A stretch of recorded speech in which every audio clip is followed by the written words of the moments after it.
So people say 2 is better than 1, right? So the question is, how can we use public and private money, combine it, and then lower the risk and get better funding towards the startups that we have in the ecosystem. So while my colleagues are putting up the heavy chairs, right, it's a lot of work for them, I will explain to you who the speakers will be, and we'll slowly ask them to join me here. Our moderator is Birgit Tauber. She's head of department general programs and part of FFG, who is also sponsoring this panel here. So give her a big applause. Birgit, please join me. You can pick the chair that is already up there. It's safe on this side.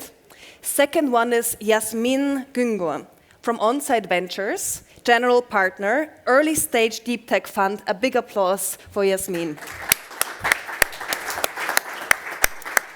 Since Angelo is already sitting here and I have a safe chair in the back, Angelo, now you can also join. Big applause for him. Next one, Alan Hanbury. He is from Context Flow, co-founder there. And what is really interesting is they're a spin-off startup. They tried 4 times to get into the EIC Accelerator and the EIC Fund. They were very persistent. They managed at the end. So he will tell us more about that. Big applause for him. Last but not least, Svetoslav Stefanov. He's from EIB, one of the E's that we have heard before, Senior Investment Officer, and EIB is basically doing the due diligence for the EIC fund. So welcome as well. Big applause.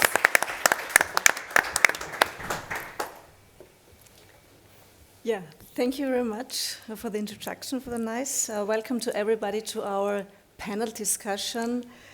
From public grants to private equity in deep tech innovations. It's a great pleasure for me to have you all here, very experienced panelists. My name is Birgit Tauber from FFG, from the Research Promotion Agency. We are focusing on funding research projects in the applied sector, not only with monetary funding, but also with services and consulting, Angela mentioned before. We are spending around 800 million a year approximately in R&D projects, from which around 100 million goes to spin-offs, scale-ups, and startups. And we have also a very long tradition in doing that, and we're also very proud that some of them developed to worldwide technology leaders, like for instance a TT Tech in the ICT sector, also an NXP in microelectronics. But we heard in the opening sessions that we are observing a very tough financial situation for startup at the moment, that it's getting increasingly difficult to get funds. And then the current EY barometer in the first half of 2024 in Austria, we see that there is a minus of 26 fewer financing rounds and a minus of 18% less deal volume.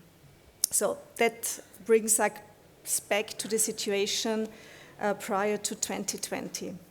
So as FFG, for instance, as a public funding agency, we can secure the early stage funding, develop proof of concepts until to first prototypes, to de-risk also the initial investments, but public funding becomes limited when it comes to the scaling up phase. And that's why we are sitting here. We need other sources, other financial concepts, combined instruments like Angelo explained in his keynote. And I'm very happy that we have a fantastic lineup here who bring all these diverse perspectives together from the world of public funding, private investment, entrepreneurship.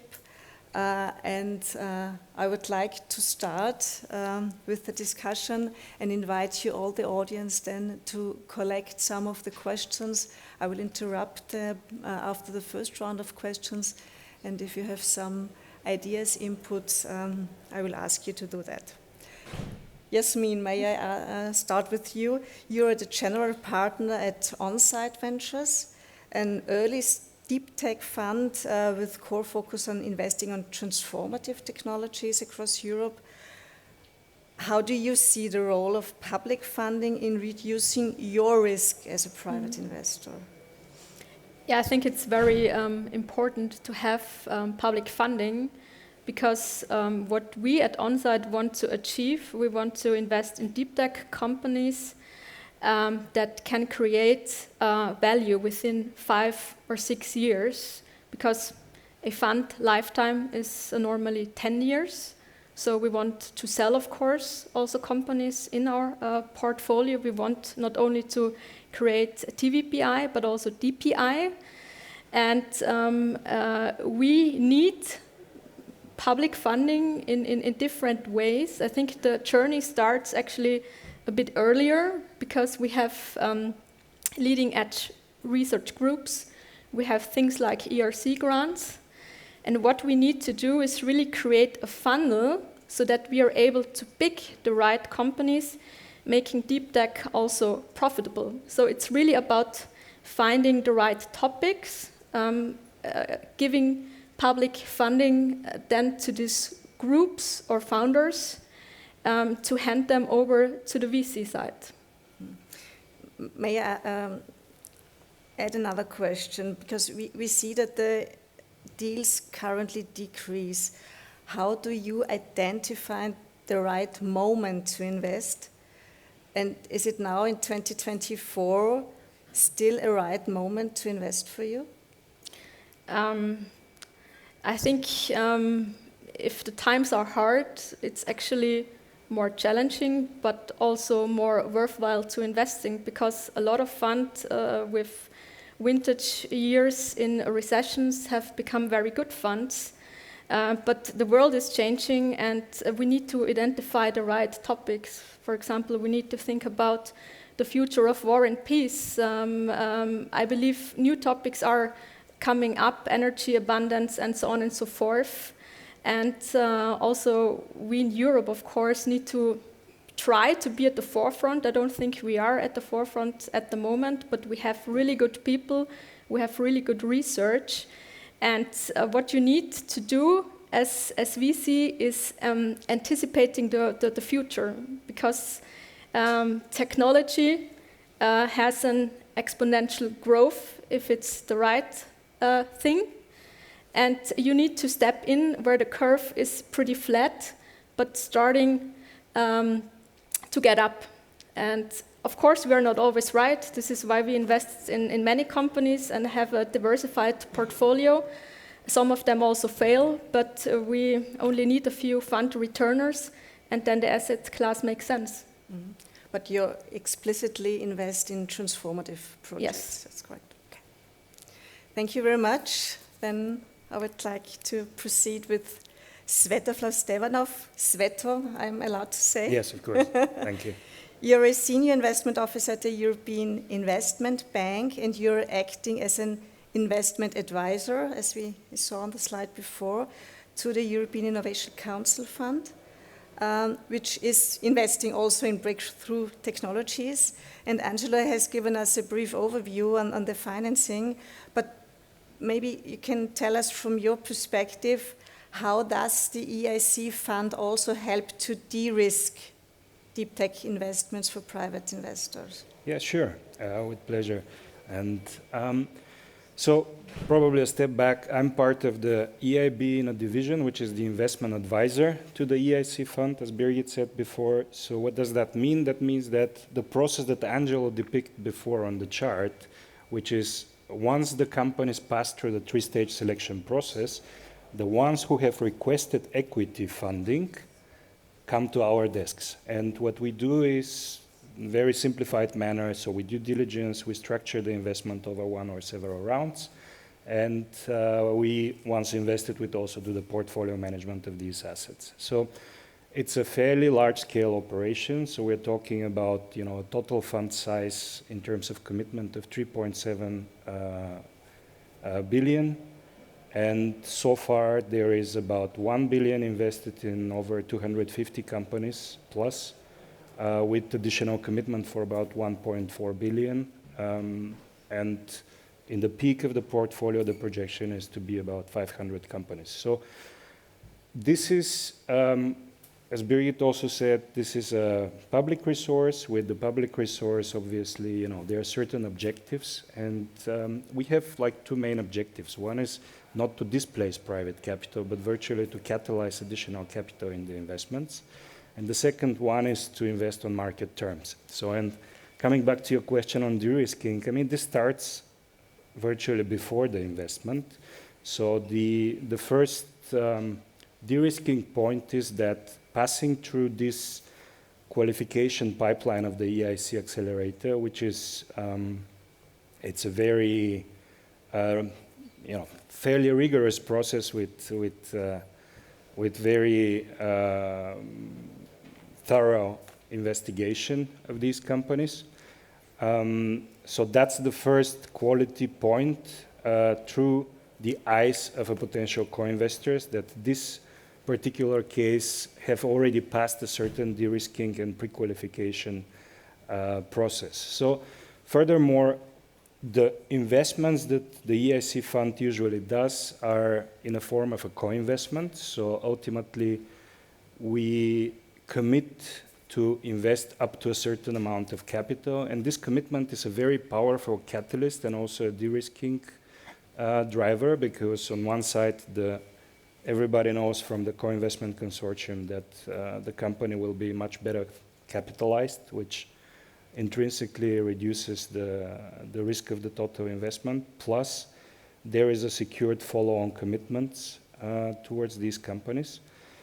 And last but not least, I mean, the third point of de-risking is also the fact that there is also additional set of services which are offered in course of the EIC accelerator program, like the business acceleration services, which put the company in front of potential customers, potential co-investors, and help further develop the company in the best optimal path of development that they could follow.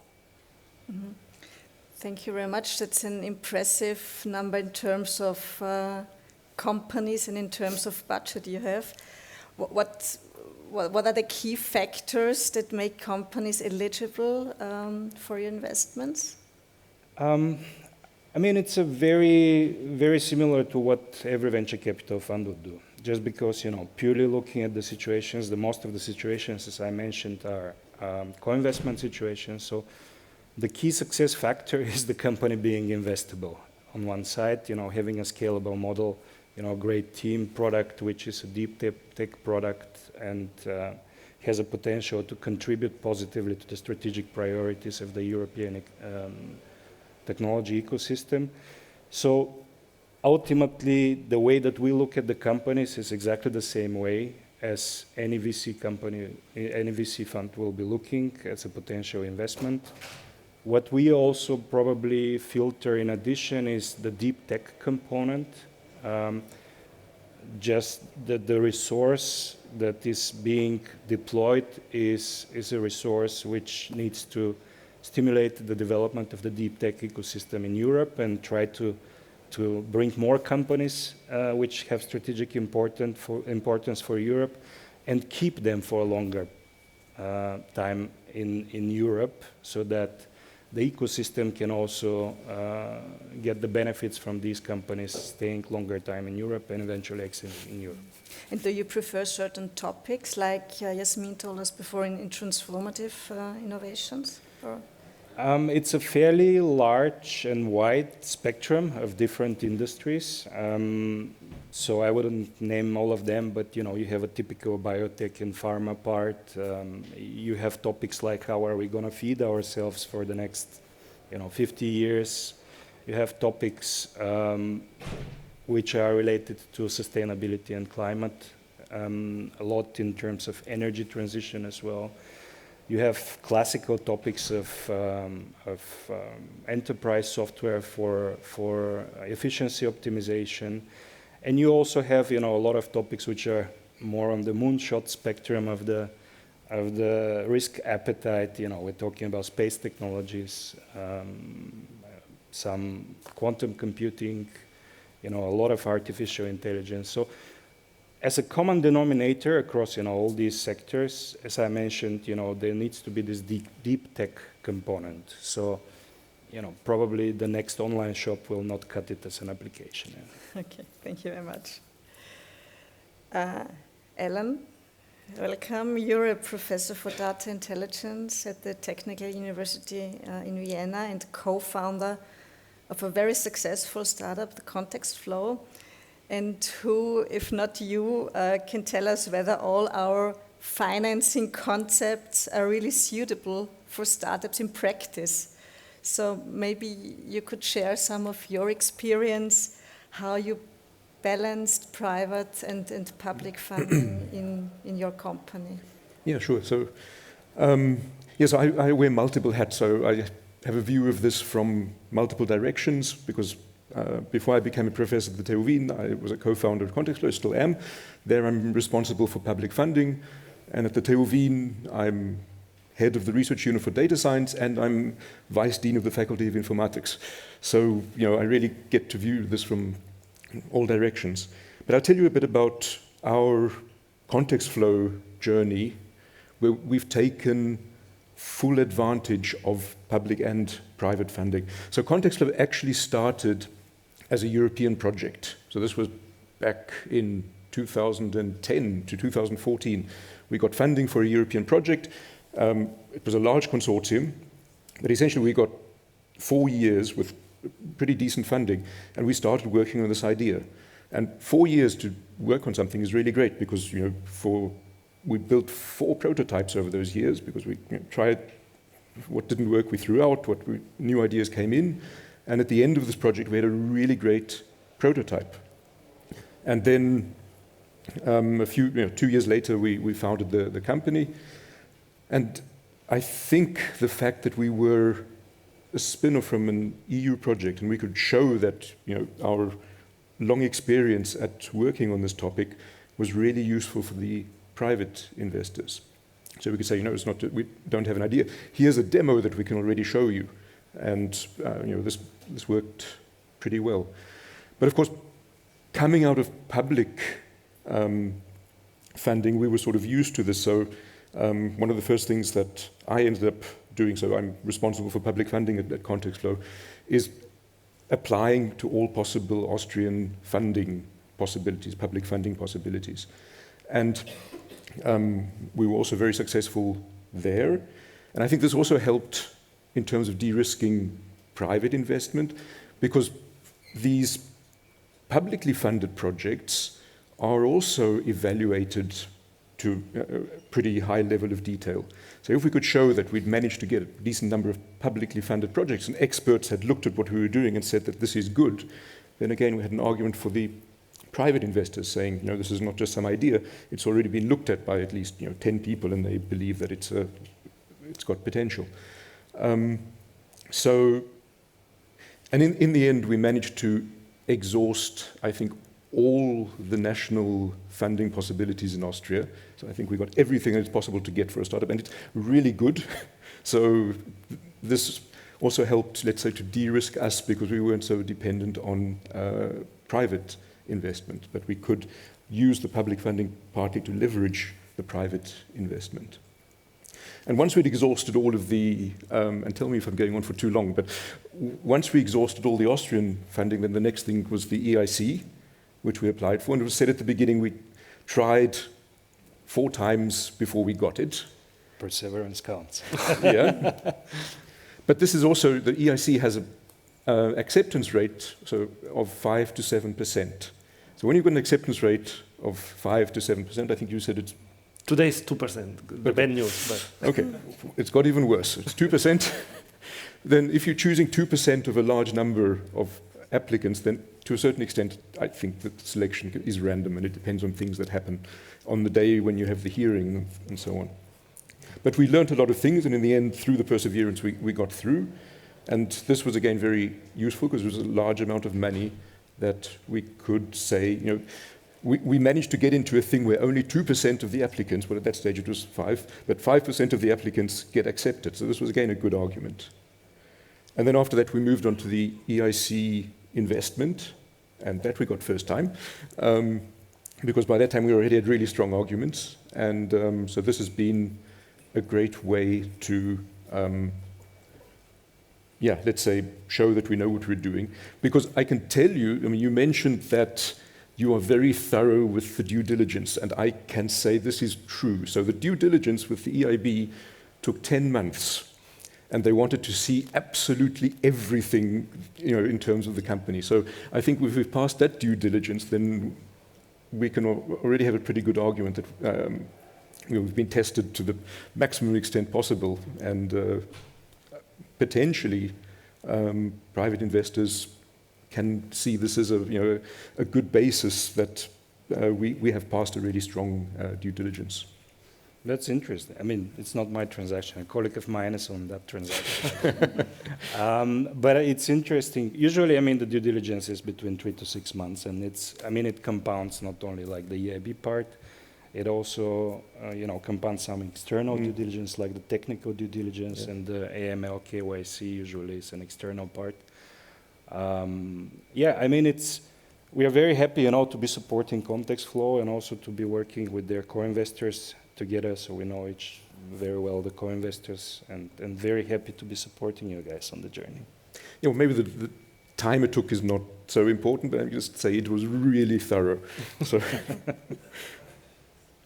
But did it help you in any way to this thorough due diligence to set up your processes more properly or whatever, or was it only a huge challenge? Well, it made us get prepared for future investments, because we had to get a lot of material in order to be able to respond to the various requests. So I think this was a sort of pressure to get all the information in a good form that we can send it further. So I think from that point of view, it did help us. So also a little beneficial for you. Yeah. Great. Did it also involve external costs for you, or only internal costs? For the due diligence? Yeah. Well, I think at some stage we have to pay you, but I don't think we've got the invoice yet. No, it's the legal due diligence part and the review of the transaction documents, which is pretty standard, for a VC fund, that, the legal DD costs are usually paid by the investing company as well. So, but that's not a large part. So this is capped, I believe, at like 30K or something like that. So that's the maximum actually that the company would be paying in terms of legal due diligence and review of transaction documentation. But to come back, Sveto, because it's at the moment, what are the main failures or mistakes companies do during such a due diligence process? I would start actually before the due diligence process. I mean, the application process for the EIC accelerator for companies which apply for both grant and equity, I mean, virtually it has like 2 points of view. One is the grant point of view, which looks not at the company itself, but it looks more at a particular project, which is the application subject for that grant. On the equity side, obviously, we are investing into a company. So we need to look at the cap table, we need to look at the investors, we need to look at everything that you need to take a closer look when you're investing into the company. So one of the mistakes, and what we have seen sometimes that slips through the process, just because during the selection process sometimes the evaluators are too fixed only on a project from a grant perspective. We are seeing sometimes situations which are barely investable or non-investable from an equity point of view. I mean, you have, for example, cap tables which nobody would invest into, just because you're seeing that key people in the company are overly diluted. So in these situations, we can politely say that unfortunately, that would not be possible. Also, in light of that, we need to co-invest also with other market players. So nobody would be investing in a company like this. And in order to increase the chances, usually, the company needs to do some cap table restructuring in order to get to a point where it becomes investable. So that's one of the points. I mean, the second point is obviously, for a due diligence, you need two to tango, right? So the company needs to be also providing information and responsive. So if that's not the case, it's very difficult to move further into the process. Then it takes 10 months. So. Well, apparently, for us it is a bit longer, but yeah, 3 to 6. Yeah. I mean, that's rather an outlier. I mean, we have situations where, you know, this is also being done. There is also a fast-track process where you can get this done in a month or two. So, I mean, the usual cases are between 3 to 6 months. And Jasmin, from your perspective, this due diligence process, are you involved also in? You mean at the EIC or? Yes, as a private investor, I think you also observe those due diligence processes with your companies. I think we have one co-investment in Sweden, Cellevate. So, I mean, I think it's always good to have the EIC and access to this data. I think 10 months is too long. It must be shortened because, I mean, there is also a runway, and a company, I believe if it has a runway of 16 months, is quite in a good position. So if they have to apply and then wait for another 10 months, gets pretty tight then at the end, also liquidity-wise. Yeah, I believe we need efficiency everywhere in the whole process. But what I think about the EIC, what is really great is that you invest pari passu. Exactly. That you don't, talk about valuations, try to renegotiate it, and so on and so forth. I think this would add a big overhead. So this is really great. And what I would like to see is, because we set up the funnel, we know what also Europe targets, what the areas are we want to develop. We have then the national programs, we have then the VCs, we have the EIC, but we need to strengthen the funnel even further, because we know that we have to identify champions, and they then need 100 million plus. And I think this is the next step and the next challenge for us all, to really make great companies in Europe. I will say a few words on that at the end of the panel, so stay tuned, don't look out. There is a bit of pieces of new information coming up. But that's absolutely right. I mean, on one side, on the duration of this process, I mean, just keep in mind, I mean, I don't know how is it exactly in this case, but part of this process is probably the company looking for lead investor or lead investors, which is not really like a due diligence process. It's just, you know, the company trying to find somebody to lead the round. On the other side, I mean, on the pari passu terms, yeah, definitely. What we do is, you know, we do a sanity check on the terms. As I mentioned before, you know, one of the core objectives is to invest at market terms. And so virtually when the company gets the term sheets from the lead investors, we do look at them to see whether that is in the ballpark of similar transactions. So we, as I mentioned, with such a large portfolio, we already do have also pretty large internal database where we can do some benchmarking and see whether these terms are within the ballpark or whether there is, you know, something which is out of the ordinary. So if there is nothing exotic, we are very happy to co-invest on terms like that. Maybe, Birgit, if I can complement, I want to demystify the 10 months here now. Also, let me, by the rule book I was showing, so the goal of the Commission, correct me, Sveto, but is that the due diligence is between 3 and 6 months to a decision. Then there are other factors, the co-investor there, yes, no. Also don't forget that context clauses in history. So one reason might have been because when you build up in grants, one thing is, okay, what's now different than before, right? So it's a very special case when maybe they really had to check something extra. But I can also confirm that the goal is 3 to 6 months. The last statistics we get from the EU Commission side, so the owner of all this process, is that 85% today, to 24, let's forget the past where we're newborn problem, sure. But as for today, 85% of the due diligence are in target 6 months.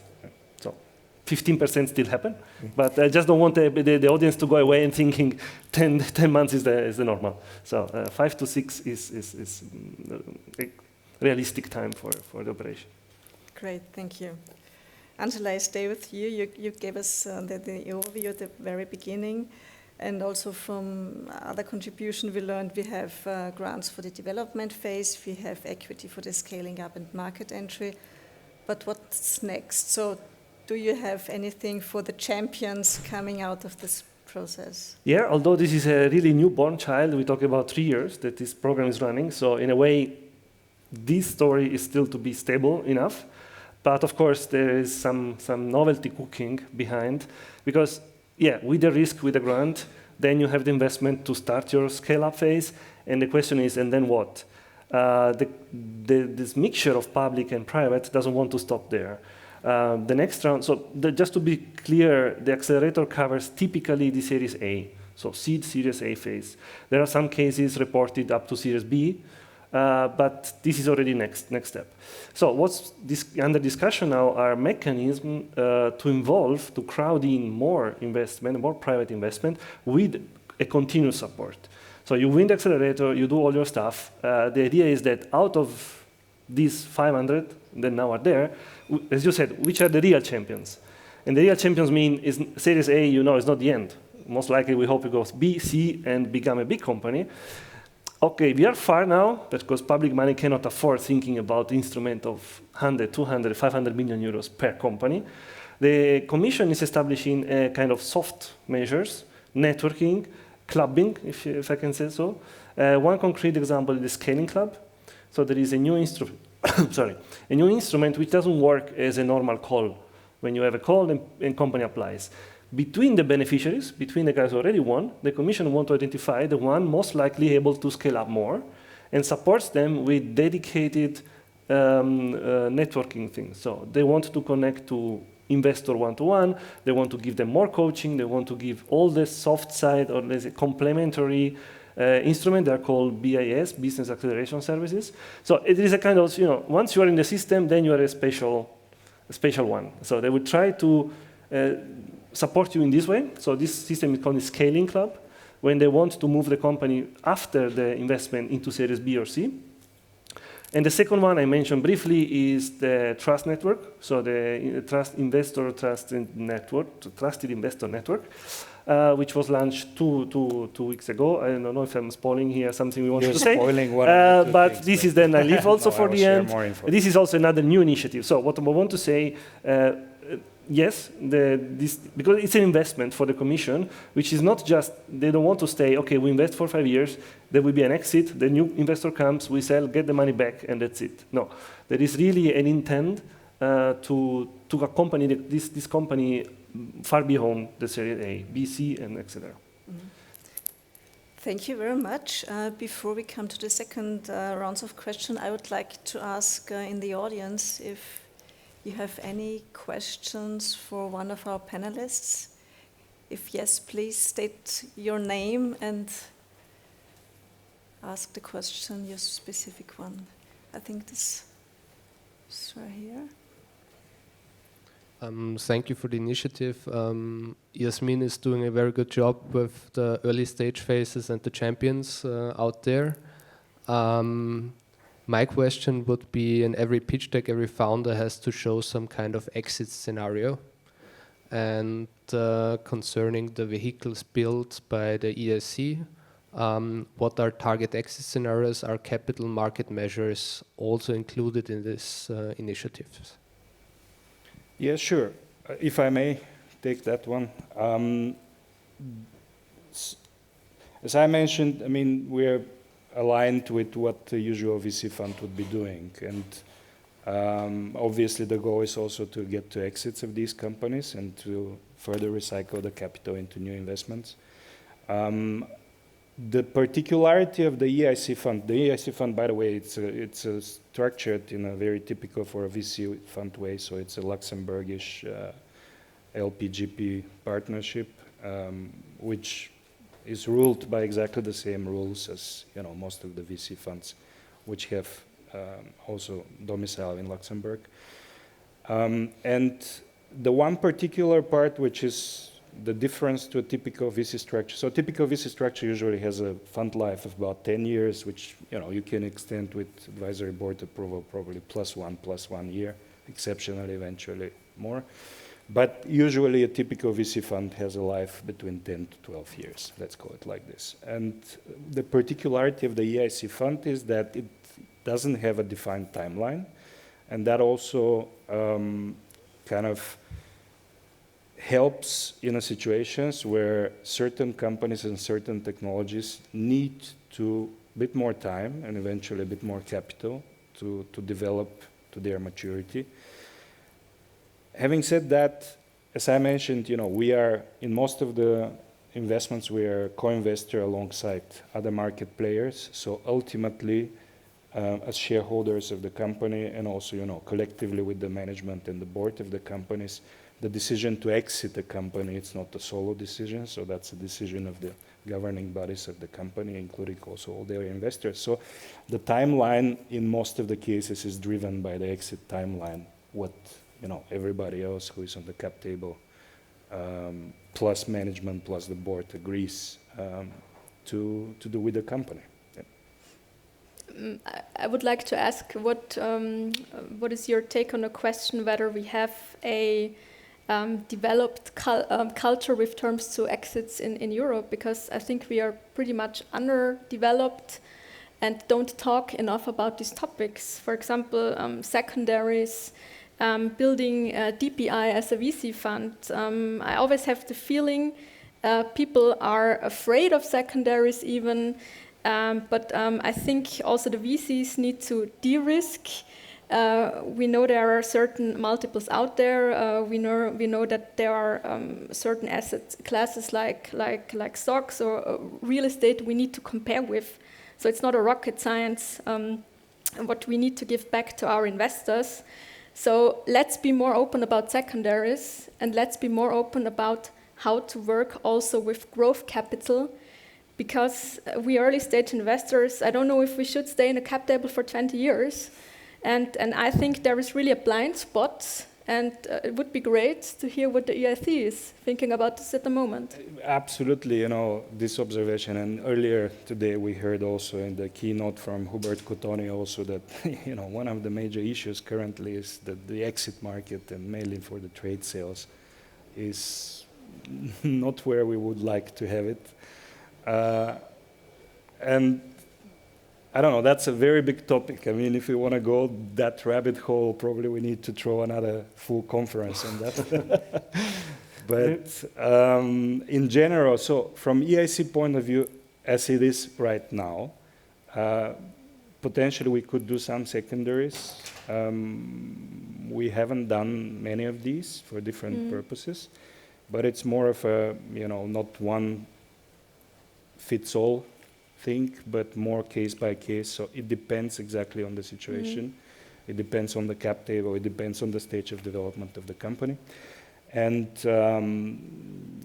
there might be changes coming up also with what I'm going to tell you towards the end of the panel, which is covering more towards the scale-up spectrum of the investment continuum.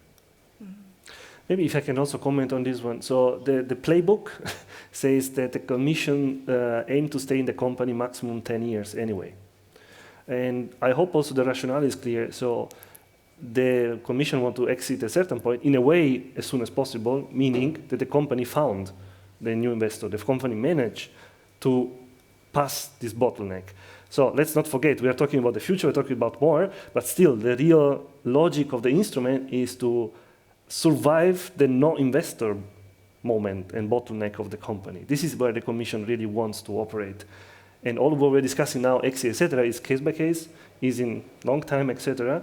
But then the commission, again, pari passu and aligns to what the investor, what you are saying. If the investor comes with a secondary or whatever, why not?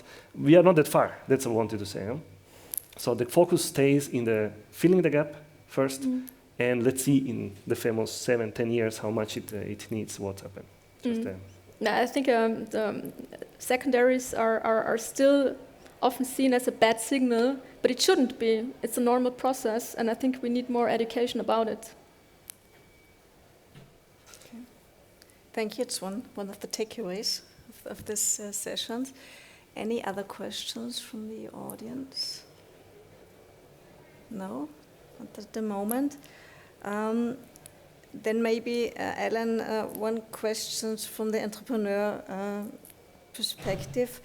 Have you any advice? We had some pitch decks before. Have you any advice for deep tech entrepreneurs to navigate through this complex private and public funding sector? Yeah, I would have plenty of advice. So I need to try and narrow it down.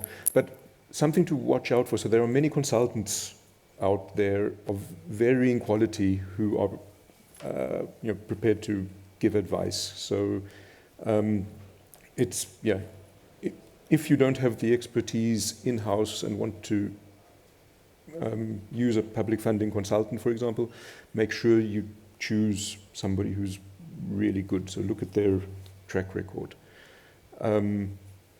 Yeah, I suppose perseverance is something that we had.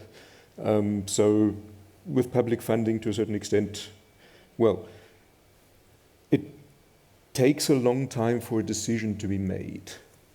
And then something I've also noticed in some startups is they don't really understand that public funding is different to investments. It's a different type of money, in that the money is very clearly tied to doing what is written in the proposal. So at the end, you have to show, essentially with reports and timesheets, so there's a lot of overhead involved also, that you did with the money what you said you were going to do at the beginning. Just to clarify, that's on the grant side, right? On the grant side, yeah. Not the equity, but yeah, so public funding grants. And yeah, so you need to be aware. And there, it can look very attractive, so especially with large EU consortium projects where the startup gets an invitation from some consortium of 14 people at EU level who are doing a project and say, why don't you join this project? There, it might look really attractive because you're going to get 200,000 or something out of it, but you have to be really careful that what you have to do in that large consortium actually aligns really well with your research plan and your development plan. Because you don't want to bring in, it's great that you get an extra 200,000, but if that 200,000 is tied to doing something that you actually don't want to do and is not in your plan, then it's not really a grant that is fitting to you. So if you get invitations, you also, to join consortia, you need to vet them very carefully as to how well they fit the company. And there are ones that fit, but there are also ones that don't fit. Thank you very much. Unfortunately, we only have 4 minutes left. Time is almost up. The topic could have done with a lot more time.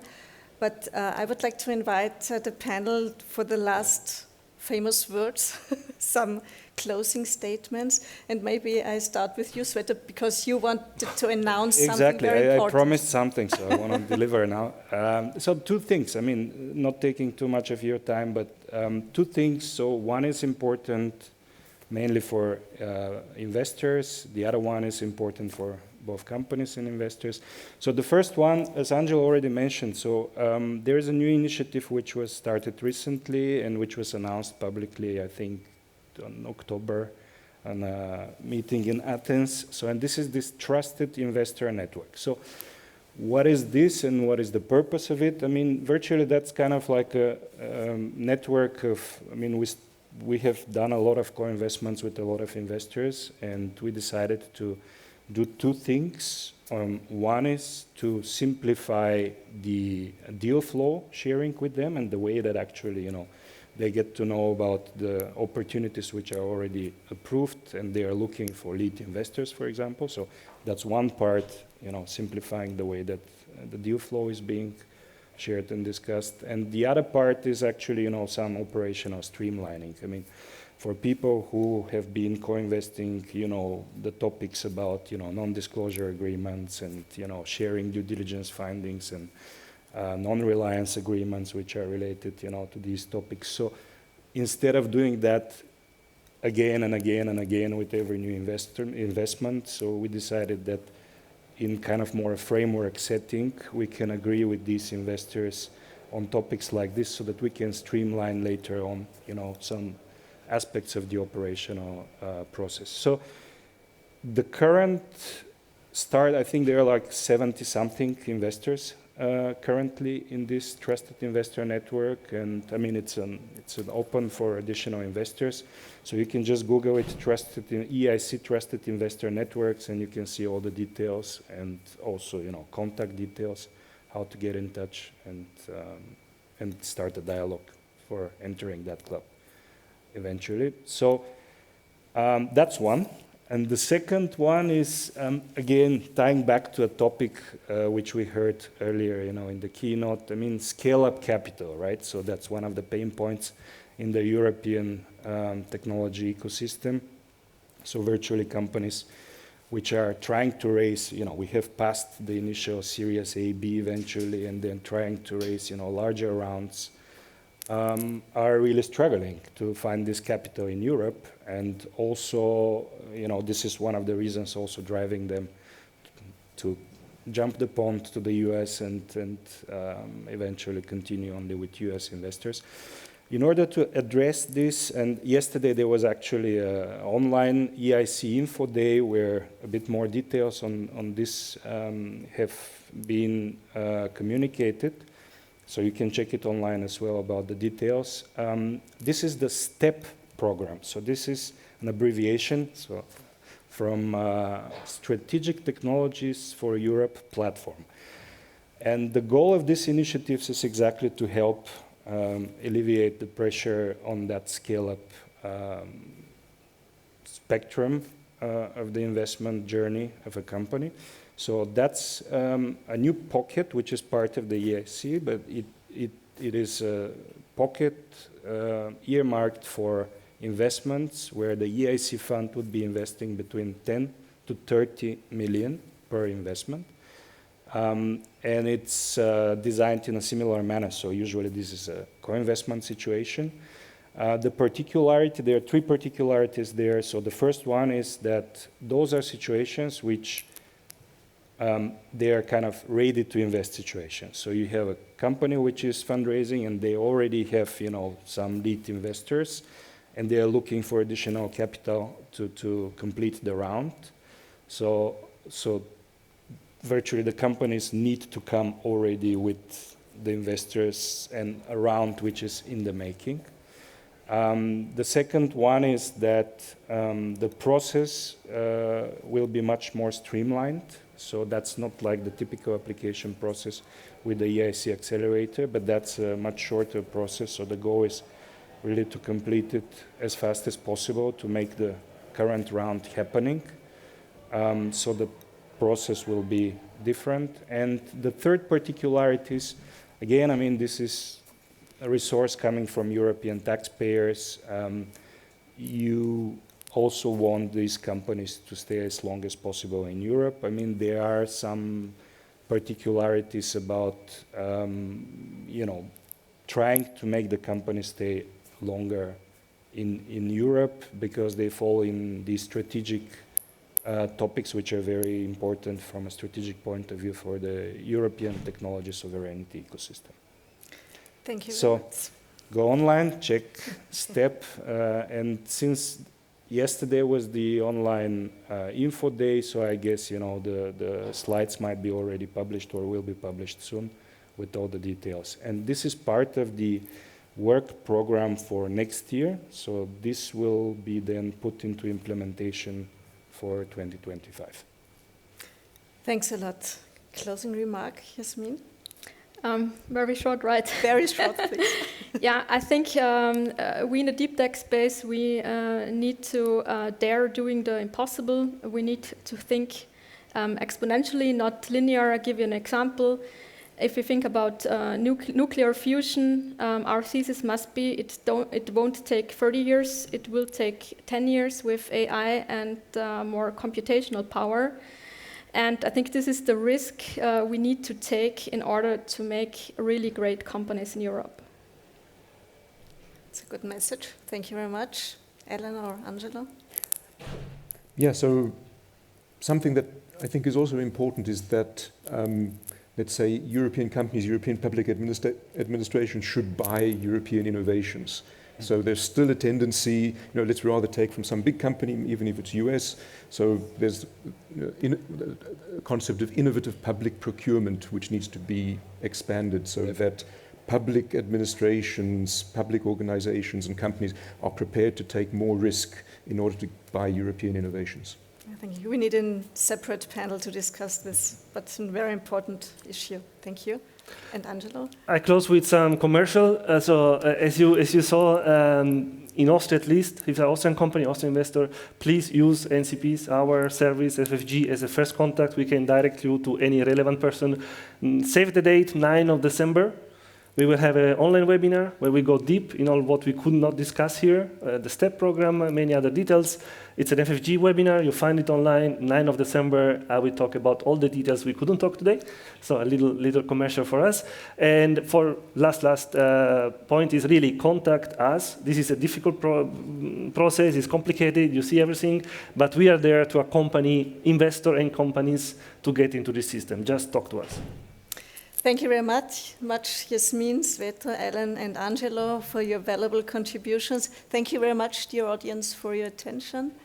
And if there is any questions, I think all participants are happy to we'll be around. Stay in contact with you during the break or in the course of the day of the conference. Thank you very much. Thank you, David.